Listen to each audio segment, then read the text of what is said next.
Hey everyone, this is Ori. We are out of alpha and now into beta for midnight. And as it stands, some of the classes are starting to really take shape into where they're going to go. I thought this would be a really good time to give some feedback and look at what all we have because we can see the direction they want to take, but it's also not so late that Blizzard isn't able to make some changes to the classes at a more fundamental level. So I'm going to go through all the Druid specs. We're going to probably split this into two videos with this first section focusing on Guardian and Feral. So first, let's talk about Guardian Druid. Overall, Guardian Druid has kind of struggled to have a little bit of a niche, other than maybe being just unkillable, generally the tankiest tank. It's also been relatively simple to play, easy to approach, but it's never been a top tier candidate for, unfortunately, quite a while, but nevertheless able to do just fine.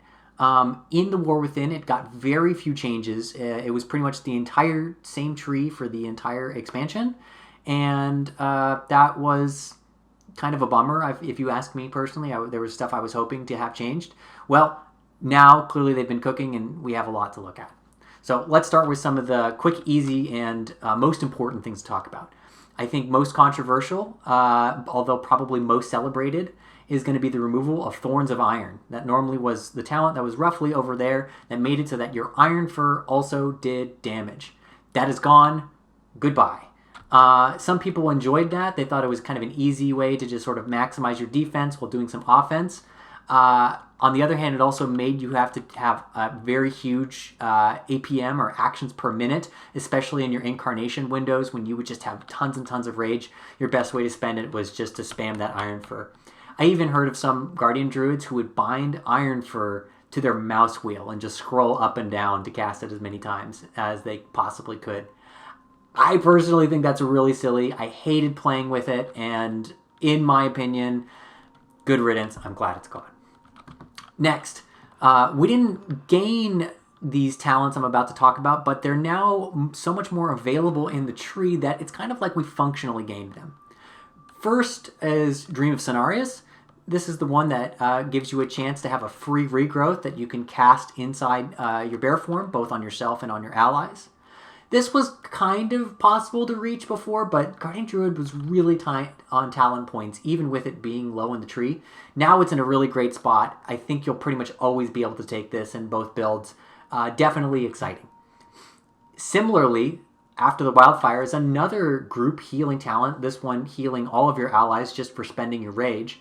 This one was almost impossible to get because it was baked behind two talents over here that it's not this one, it was something else. I want to say it was Survival of the Fittest. And it was very hard for you to commit those 2 points just to go ahead and get that 1 point in After the Wildfire. Now it's dead center in the middle, very easy to access, and I think almost all builds will be able to get this. So overall, it's great. It's like gaining something, even though it's been there the whole time.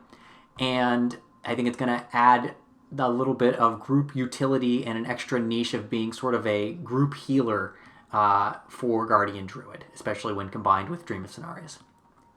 Next, another talent that was hard to get but is a popular and powerful talent, and historically speaking, is Ursoc's Fury. This one makes your Thrash and your Maul, your Thrash, of course, being your AoE bleed damage, and your Maul being your main, just, damage rage spending ability. Makes it so that both of those grant a shield for you equal to 25% of the damage dealt. Great defensive option, kind of just passive defensive ability that you can keep up all the time. Both specs, Heroes Talents, I should say, Eilun's Chosen and Druid of the Claw, are happy to have something like that. And so making it this accessible, I think, is a huge win. And again, it's like gaining a talent that that's new, even though it's been there the whole time. In addition, one of the main reasons we can also now afford a lot of these talents is that the Berserk talents have been cleaned up. Before, we had 3 points that we would need to do to get the full effects of Berserk. It was very weird. Now, all we need to do is just hit this one right here, and it has the effects of all 3 of them. Thank goodness. Our Incarnation, however, is still the same. Still turns you into the Super Uber Bear for about 30 seconds, once every 2.5 minutes. Okay, a couple of new talents that are exciting and worth talking about now. I'm not going to go through all of them, just a handful that I think are really noteworthy. And the first one is Harnessed Rage. So this has two really cool effects. The first is that it makes your Mangle have an additional charge. So as it is, which I'll go ahead and switch over to my Druid of the Claw build right now, you'll have 2 charges on Mangle, which is great. That means it sort of effectively has a cooldown of about 2.5 seconds, roughly speaking. But in addition, it makes it so that when you maul above 80 rage, you automatically activate Gore. And Gore is the talent up here that makes a lot of your damaging abilities have a 15% chance to reset the cooldown on Mangle and make it generate more rage. So anytime your Mangle has lit up before, that's when Gore is happening. And this just means every time you use Maul to deal some damage above 80 rage, you're going to automatically get another Mangle back, and it's going to be a more powerful Mangle. This does 2 things. One, combined with the set charge and Gore activating above 80 rage, you're going to have a ton more Mangles, which is great. Mangle does a lot of damage and makes a ton of rage. It's just a huge part of the Guardian Druid. And so that's a pretty significant change to our pacing and our gameplay in a really, really good way. Next, it kind of creates a little bit of a gameplay loop where you're going to want to actually really focus on getting to high rage numbers. I think that's really cool, adding a little bit of sort of min-maxing and skill expression, as we might call it, giving you a little bit of something to focus on while playing Guardian Druid. Now, some talents that are a little bit more mixed. I'll start with Sundering Roar. This is really kind of a replacement for Rage of the Sleeper, which is now gone. It's another 1-minute cooldown that instantly refreshes your Thrash cooldown, does some damage, and then makes it so your Thrash can stack 5 additional times. On one hand, I think this is going to be really good for snap-grabbing aggro. So an example of how this might work is you're charging into a group, you press Thrash, you hit your Sundering Roar, do this big roar, and you get your Thrash back again. So you can very quickly do several Thrashes in succession. The other thing I like about this is the fact that you can stack Thrash, and it really makes talents like Rend and Tear, which make it so that you take less damage for Thrash stacks. Kind of adds a little bit of gameplay with that, and plays with all the other talents that really do well with Thrash. My only downside to this is that I think 12 seconds might be a little bit too short. It's going to be really hard to get to 5 stacks when you only have 12 seconds to do it. I think even if they pushed it to 15 seconds or 14 seconds, that would allow you to essentially get 3 extra Thrashes during that time period. And then should you end up taking a talent like Flashing Claws, which makes it so that your Thrashes have a chance to trigger again, then you have a really cool synergy and everything going on with this. But as it stands, I would say it's mostly useful for just being a Thrash reset, which is not bad. It's actually really good for getting aggro, but it's not exactly exciting either. Okay, next, I'm going to talk about Red Moon.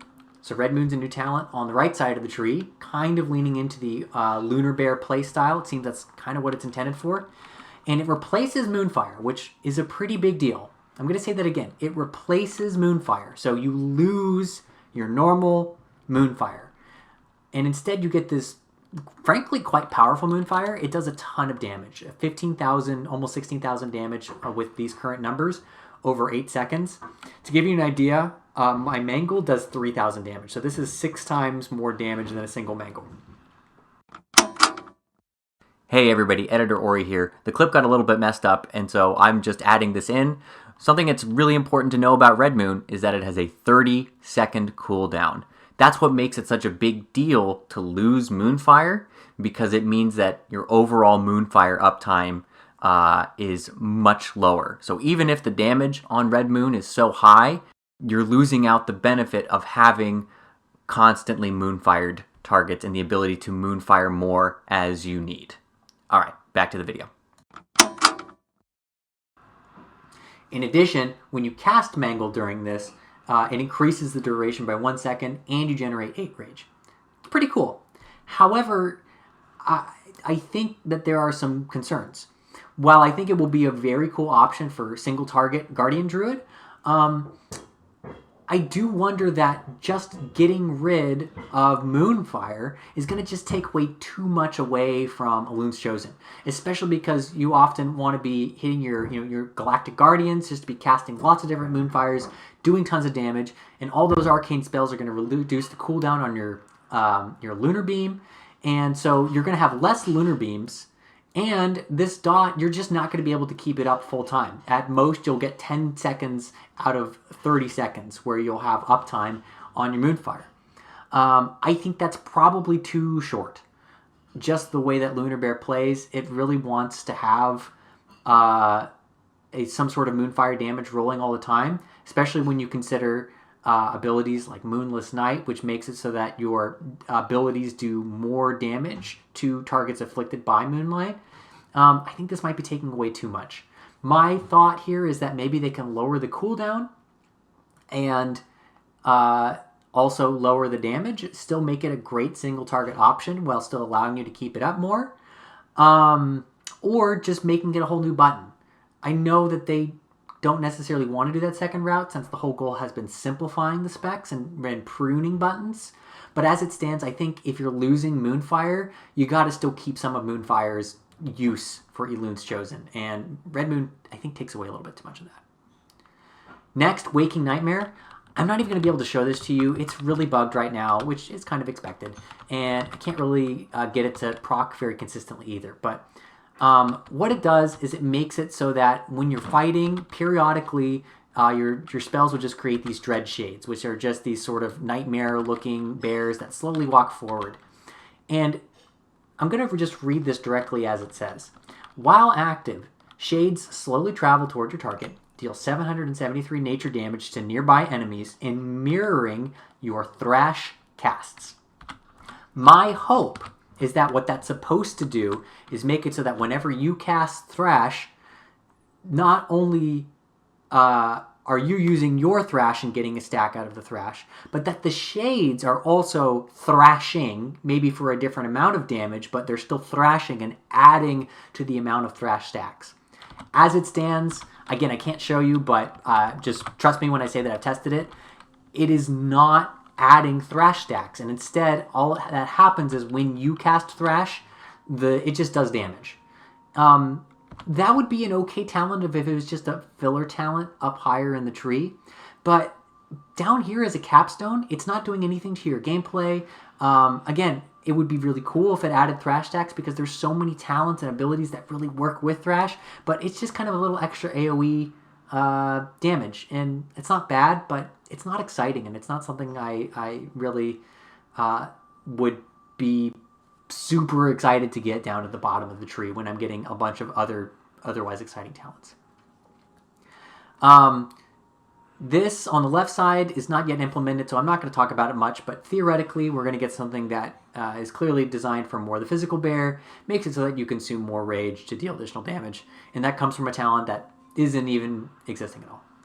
Okay, I'm going to talk about the big elephant in the room that many Guardian Druids are not happy with, and that's going to include me. That is our Apex talents.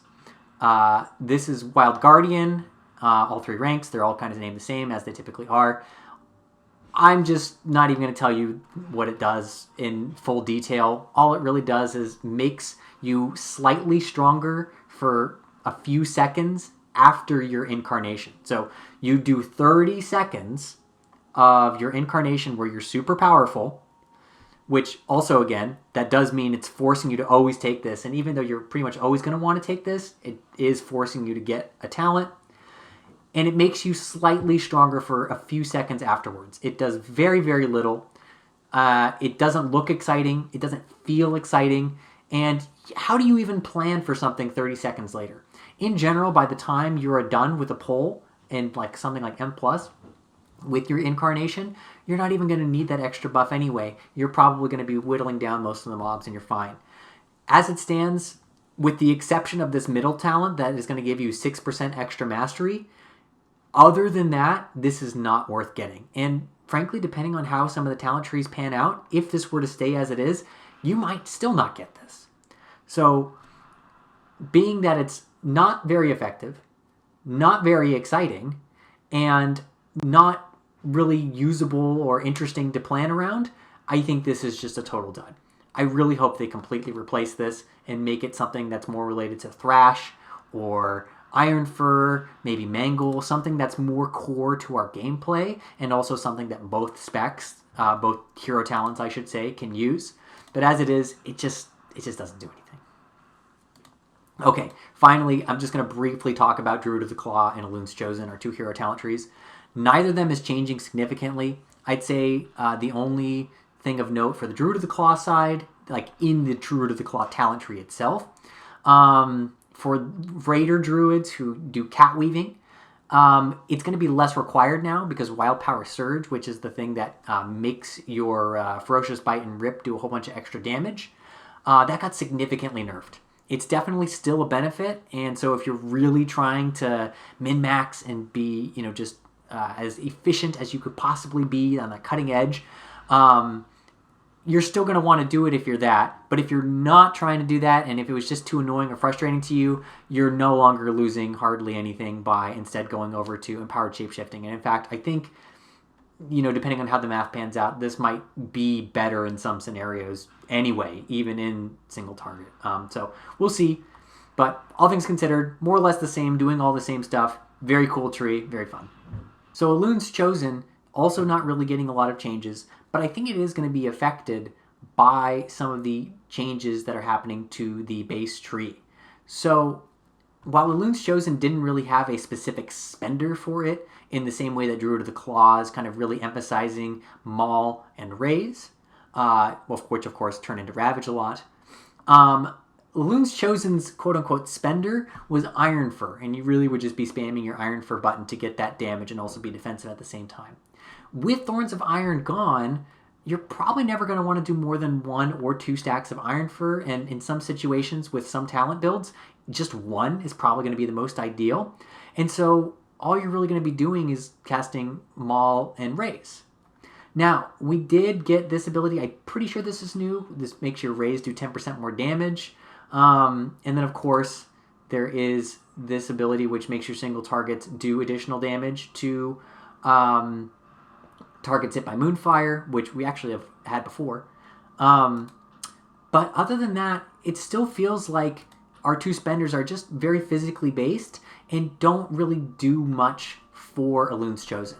It's a small nitpick, but I think it would do a lot to the feel of the tree if it got some change or to either Maul or Raise that kind of played into its arcane aspects, or even just got a new talent or a new replacement that did something with arcane or its arcane stuff. But as it is, the 2 main parts of Elun's Chosen, which are Moonfire and Lunar Beam, and then I guess potentially Red Moon now, those are builders. Well, Lunar Beam is not even a builder. It's just I heal and do a bunch of damage, and the Moonfire, of course, is pretty integral to doing damage and healing you and pulling and generating rage.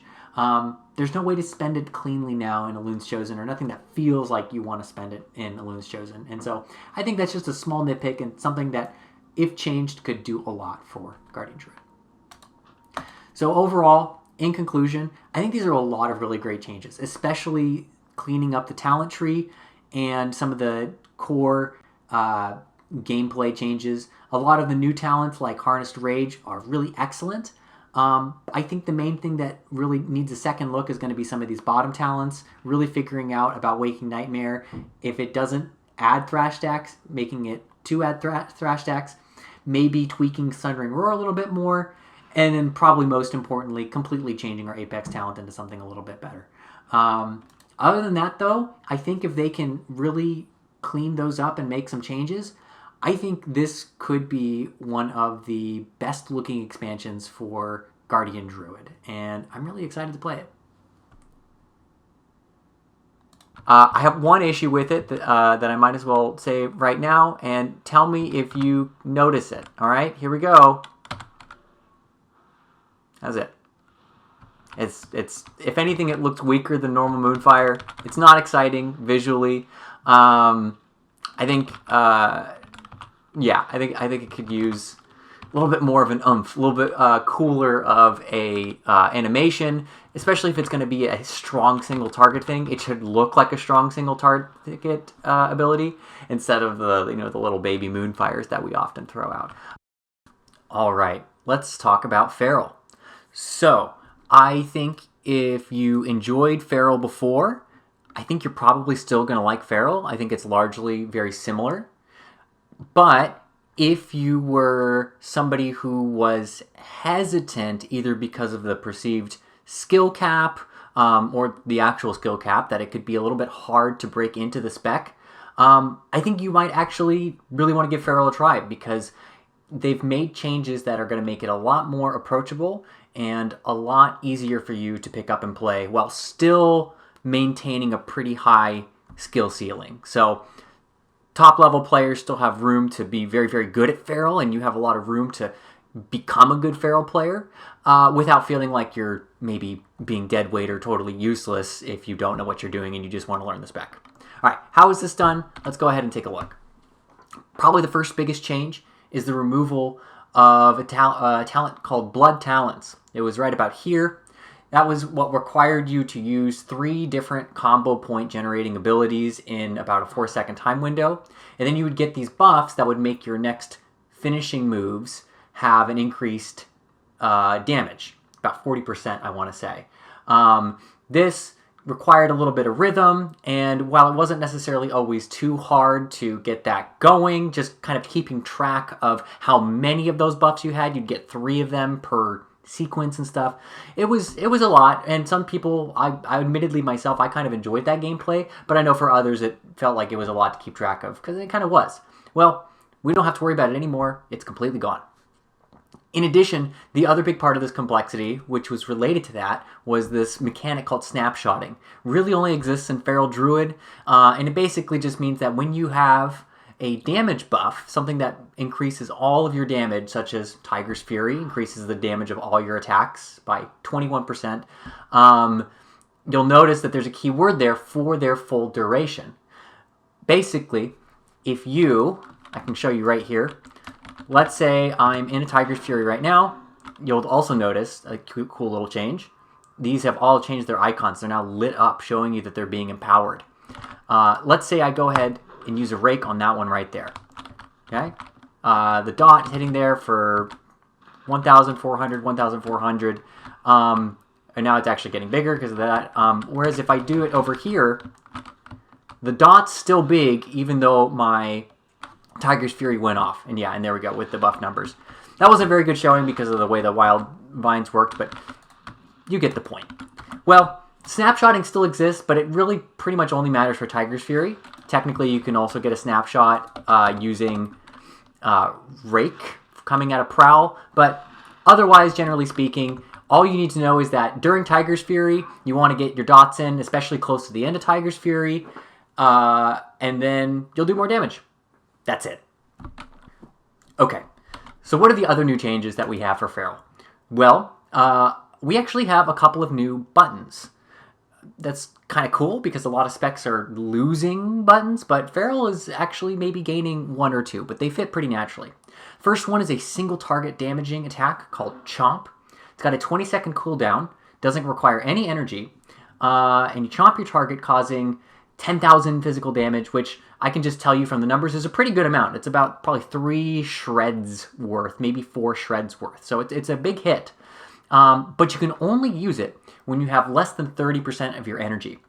So this kind of leans into a little bit of the playstyle we kind of have already had, where we do these big burst windows, right? You know, you use a Tiger's Fury, get a bunch of energy back, and you have this huge damage buff, and then in that time period, you're doing tons of attacks and just trying to use up all your energy until the Tiger's Fury is over, and then you pool up for a few more seconds before starting back up again.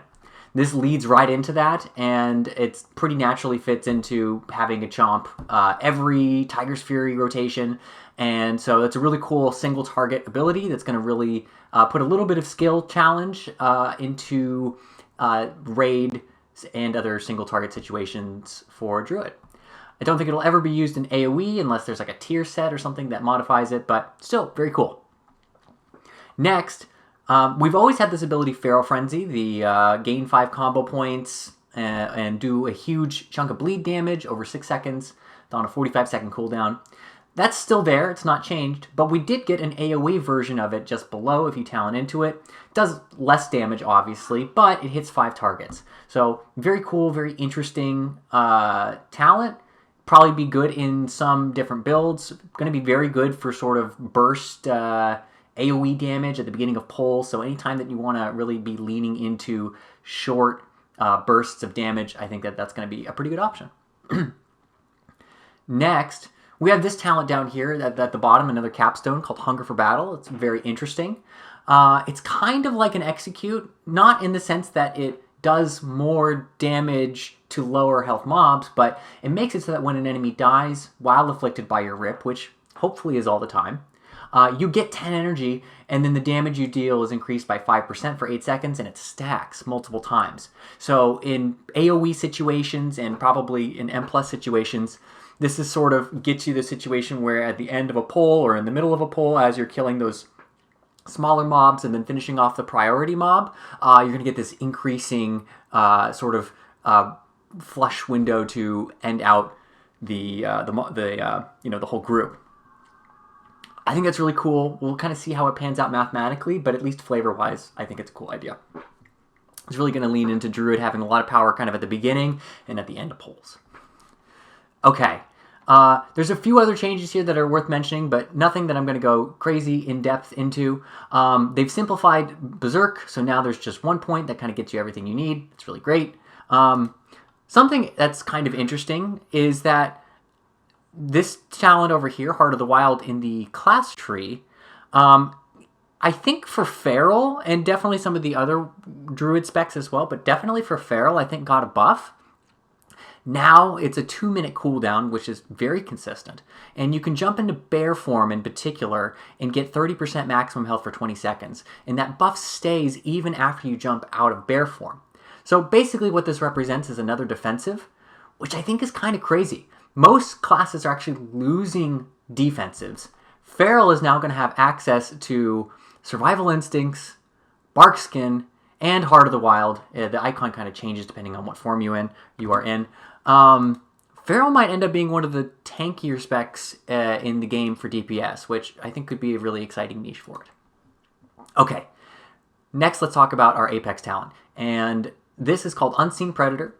When you Ferocious Bite, you have a 15% chance per combo point, so pretty much almost 100% chance with a full stack of combo points, to flicker to an enemy within 30 yards to deliver an unseen attack. I don't really know fully how this works, but it looks like there's some sort of internal logic to where if it can tell you're in a single target situation, it's going to do a single target version with a bleed and damage to 1 attack, the slash. And then if it's in an AoE situation, or you're in an AoE situation, it's going to do kind of an AoE swipe. At the next rank, it makes it so that your unseen attacks make you increase your damage by 8% for 5 seconds, which stacks. Very cool, leaning into this kind of burst window again. And then finally, Tiger's Fury causes you to have 2 more unseen attacks after you're using combo point generating abilities. And then, of course, we also see Rip and Unseen Attack damage increased by 30%. So certainly for Rip, there's that 30% damage that was maybe missing from losing Blood Talents. All in all, I think this is really, really cool. This kind of leans into a lot of the gameplay we already have, right? With Tiger's Fury and these burst windows. This just leans into it. It's stuff that we want to use.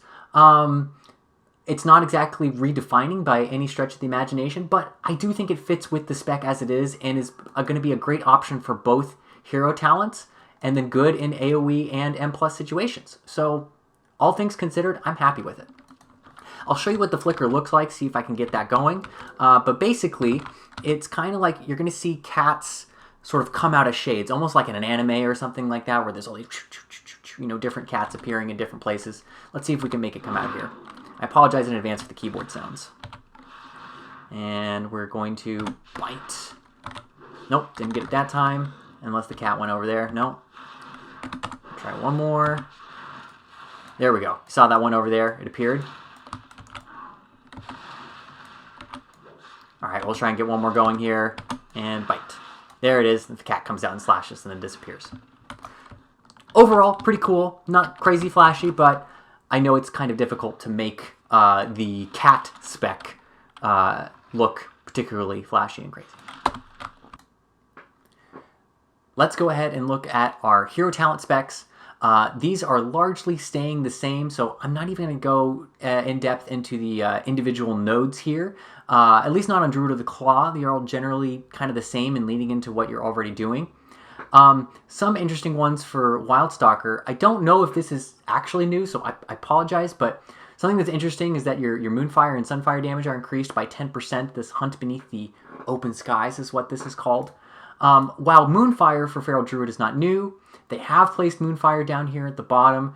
I don't know if Wildstalker is going to want to do that, if it's going to want to go for that, but certainly Wildstalker is the more dot-oriented spec. But I think that kind of leads into maybe a bit of worry here and maybe a bit of criticism of the state of this rework so far. So generally speaking, Druid of the Claw has been the stronger of the two specs this expansion. I think most Druids were fine with that because flavor-wise, I think it kind of appeals to a lot of Feral's natural tendencies. But I do think Wildstalker is pretty cool as well. I personally really appreciate it. The main issue was not necessarily about what's cooler or what's more popular, rather that in terms of their damage profiles or what they provide, neither really gives enough of a niche. So Wildstalker is supposed to be the more damage over time, slow, consistent, periodic damage of the specs, whereas Druid of the Claw, at least theoretically, is supposed to be a little bit more direct damage. But Druid of the Claw, not only does it still have bleeds, in fact, even Ravage applies a bleed with Dreadful Wounds down there, but also you still want a lot of the same damage over time talents in Druid of the Claw as you do in Wildstalker. Like as a classic example, in all M+ situations, Circle of Life and Death, I think pretty much no matter what is always going to be mathematically one of the best things for you to pick. We'll see how that pans out, but generally speaking, since it's been implemented, it's always been very, very strong in all multi-target situations, regardless of whether you were Wildstalker or Druid of the Claw. So my concern is that there wasn't enough done for Wildstalker to further differentiate itself in terms of a damage profile. And I think what's going to end up happening is kind of what happened to this expansion, which is that what you'll end up choosing, if you're a really competitive player and you just want to play what's the best, you're really only going to just choose which one has the better numbers for that particular season. And there's no reason to ever really go one or the other, unless like maybe Wildstalker's better in single target and Druid's better in Druid of the Claw better in multi-target or AoE or something, or vice versa, right? You're just going to choose whatever is the better math. I know that's very hard for the developers to get that fine-tuning, but I think as it stands right now, Wildstalker could use just a little bit more to differentiate itself in the damage over time area. I think one of the things that even adds to that is that one of the talents that we had, I'm going to forget the name, I want to say it was Unstable Swarm, the bees, right? The bees that was down there. Some Druids loved that and some Druids hated it. Regardless, I would say at least flavor-wise, it was pretty oriented towards Wildstalker, kind of with all the more nature and the vines and the animals and insects and that sort of thing, and less about just the blood and the swipes. That's gone. And so from a flavor perspective, Wildstalker is losing even more, I guess, identity towards it, even though the Swarm was quite useful in Druid of the Claw builds as well. So that would be my only real criticism or point of feedback, is just hoping that they can further add a little bit into Wildstalker and differentiating it. But other than that, I think Feral Druid's in a really good spot. And again, I think if you were intimidated by Feral before, it looks like it's going to be a lot more approachable, a lot easier for you to pick up. And if you're still new and still kind of getting experience with it, you're less likely to have just really, really poor damage because of the removal of things like Blood Talons, and a lot of that damage is just already baked into other abilities. So while the skill ceiling is still going to be very, very high, I really do think so. I think Feral has a lot of potential to be a very challenging skill testing spec with a lot to track and a lot to keep up with, you're not going to be totally all forgone if you are just beginning. All right, that's Feral. Next time, we're going to talk about the two caster druids, Balance and Restoration. I'll see you then.